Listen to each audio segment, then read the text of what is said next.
pressure washer. They sell them at Home Depot. They're usually around $330. Most times they're on sale for about $300. It's a pretty solid little unit.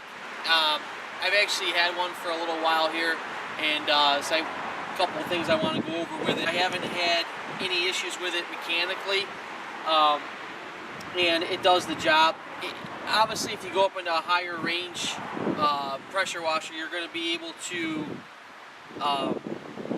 do more with it as far as like when you're cleaning concrete, the stuff's going to come off easier. But as far as like doing a deck or doing the side of a house, this is more than enough power. And I've even cleaned concrete with it. You just kind of got to get it nice and tight on it when you're cleaning it.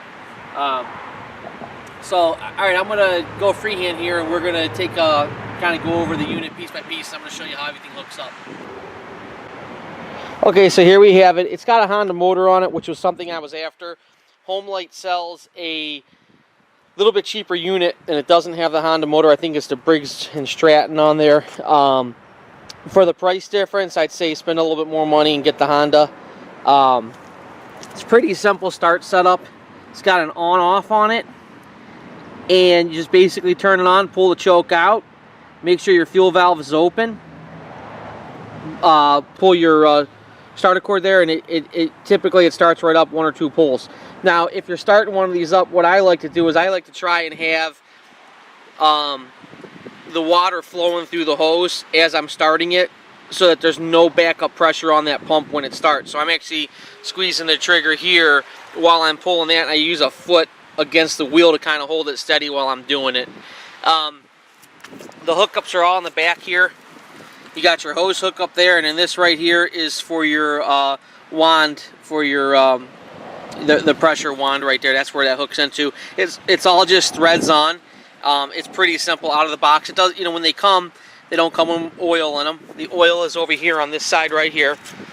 Basically, just get yourself a little funnel. You open that up, and you pour the entire bottle down in there. Let it sit for a second. Just test to make sure that your levels are right. The dipstick's on the back of that. I'm gonna unscrew it here and show you. Basically, you just pull it out like that, and they got the markings right there on the dipstick, just like anything else. Thread that back up. Now, like I said, this thing, I've had this for a little while here, and I've liked the unit. It's light. I throw it in the back of my truck, tie it down with a bungee, away I go. You have storage on the front for your extra nozzles. To tell you the truth, I pretty much just use the green one, and sometimes I go into the white one, and they show you the degrees right there, what they each do. That pointy one is nasty. That's really got a lot of pressure to it. And just as a safety note, you know, be cautious when you use these, because this will take skin right off you. I had a buddy last year who was using actually this same unit, and he just inadvertently hit his hand and it shredded the skin immediately. I mean, it took a nice big chunk all the way down to the meat. And I also know a guy that had the unit, he shut the unit off, and he wanted to clean the dirt off of his leg. And what he didn't think about was that even though he'd shut the unit off, that line was still pressurized, and when he turned the hose on his leg, it cut the skin right on his leg. So little safety tip there. Be cautious when you're using these. But overall, for the money, it's a good buy.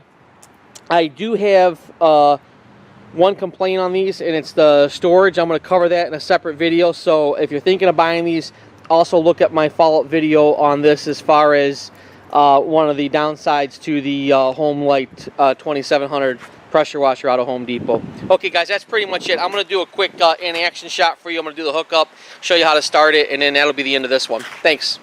Okay, so here you have it. Basically what you do, this isn't running at all. This is just the hose pressure coming out of here. You want to run it until it stops doing the chirping, get all the air out of that line, so you got a solid line going like this, and then you go ahead and start it. Choke's back, fuel line's up, it's on.